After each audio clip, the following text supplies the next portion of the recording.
Hello guys, here's Black Hole. Today we will be reading Harry Potter and the Order of the Phoenix. For me it's a pretty new book. I just got it. But alright, let's start.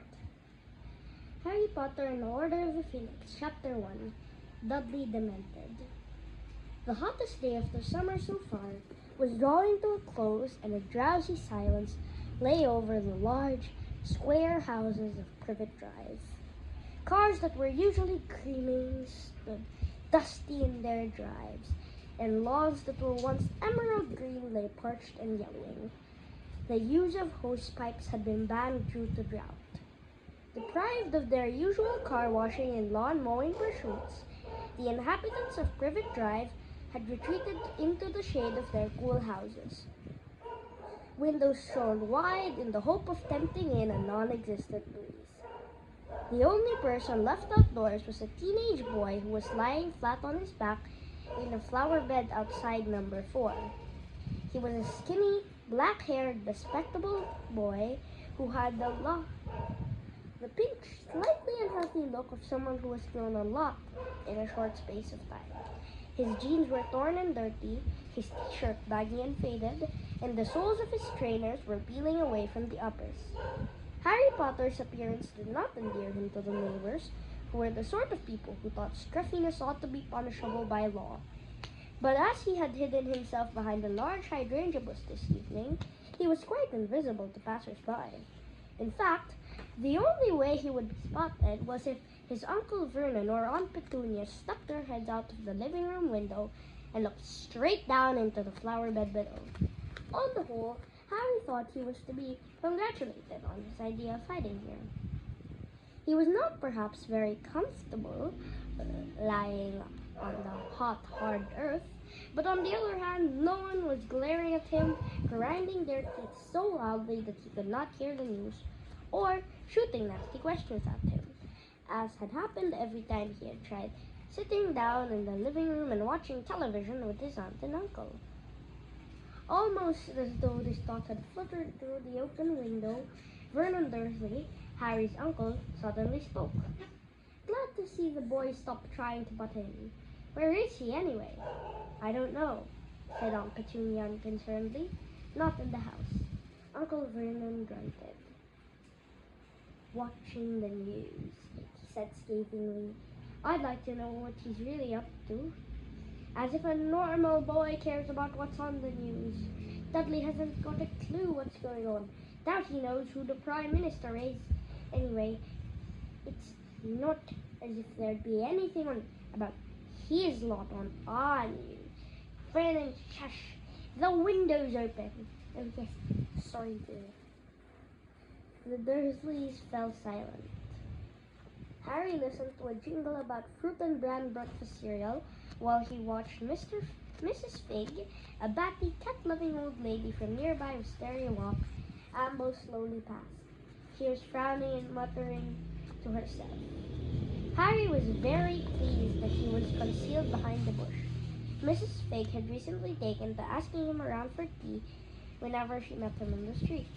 She had rounded the corner and vanished from view before Uncle Vernon's voice floated out of the window again. Dudley's out for tea at the Pokises, said Aunt Petunia fondly. He's got so many little friends, he's so popular. Harry repressed a snort with difficulty. The Dursleys really were astonishingly stupid about their son Dudley.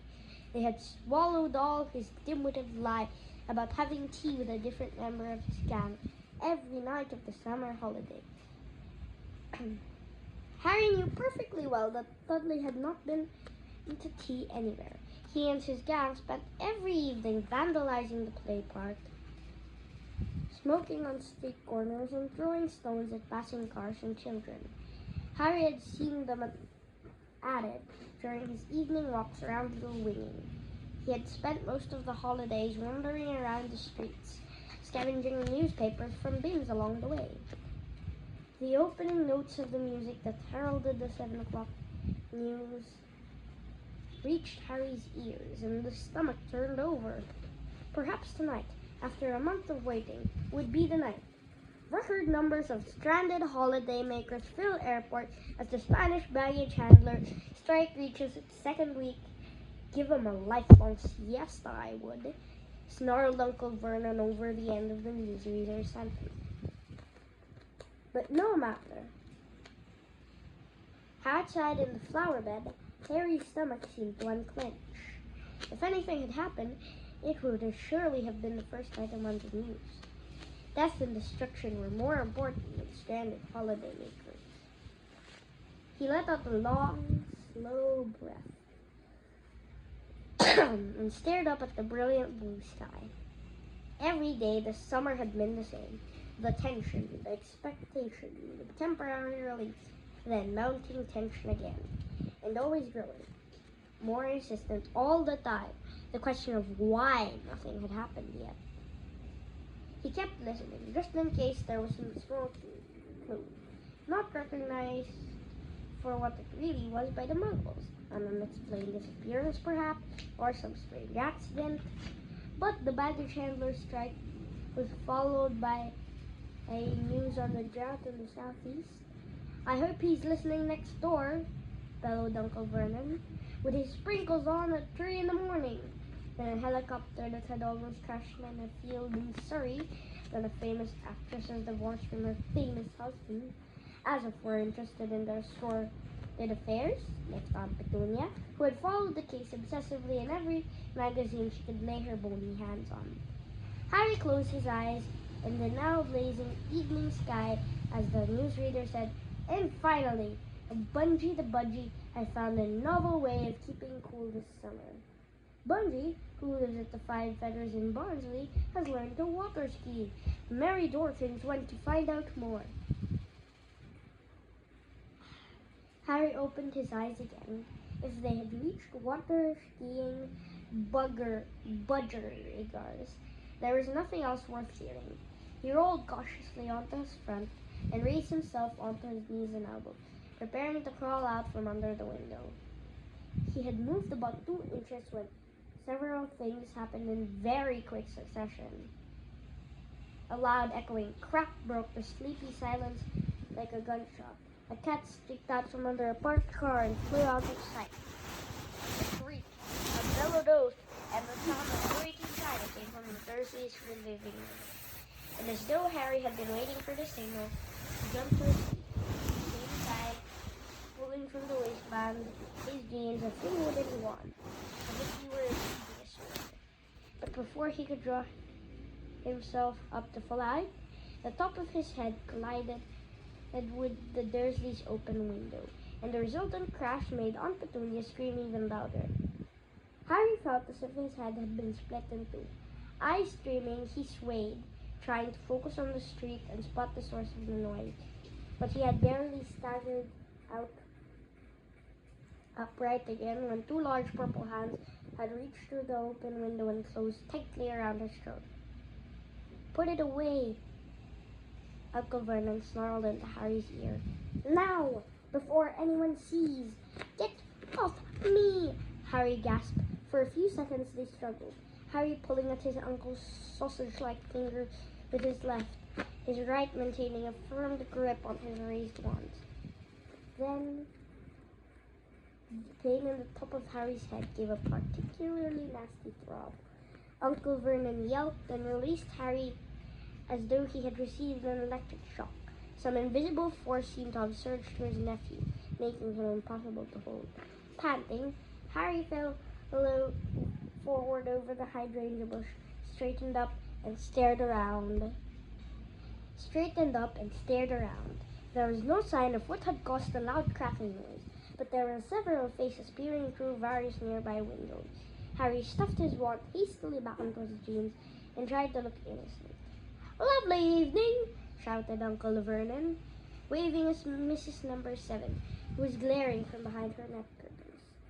"Did you hear that car backfire just now? Gave Petunia and me quite a turn." He continued to grin in a horrible, manic way until all the curious neighbors had disappeared from their various windows. Then the grin became a grimace of rage as he beckoned Harry back toward him. Harry moved a few steps closer, taking care to stop just short of the point at which Uncle Vernon's outstretched hands could resume their strangling. "What the devil do you mean by it, boy?"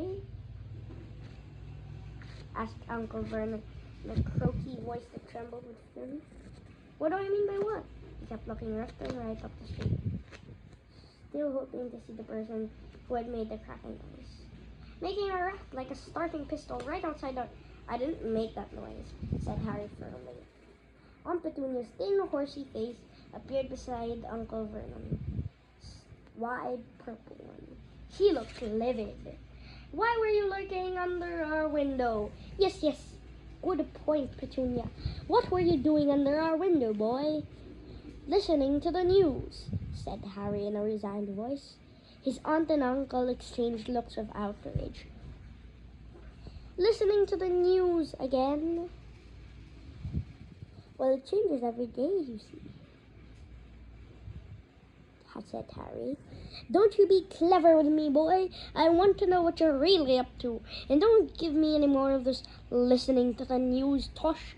You know perfectly well that you're lot—" "Careful, Vernon," breathed Aunt Petunia, and Uncle Vernon lowered his voice. "That your lot don't get on our news." "That's all you know," said Harry. The Dursleys goggled at him for a few seconds. And then Aunt Petunia said, "You're a nasty little liar. What are all those—" She too lowered her voice so that Harry had to lip read the next word. "Owls doing if they're not bringing you news?" "Aha!" said Uncle Vernon in a triumphant whisper. "Get out of that one, boy. As if we didn't know how you get all the news from the pestilential birds." Harry hesitated for a moment. It cost him something to tell the truth this time, even though his aunt and uncle could not possibly know how bad Harry felt at admitting it. "The owls aren't bringing me news," said Harry tonelessly. "I don't believe it." No more do I," said Uncle Vernon. "We know you're up to something funny," said Aunt Petunia. "We're not stupid, you know," said Uncle Vernon. "Well, that's news to me," said Harry, his temper rising. And before the Dursleys could call him back, he had wheeled about, crossed the front lawn, stepped over the low garden wall, and was striding off from the street. Well, guys, I think that's enough for today. I hope you'll say goodbye.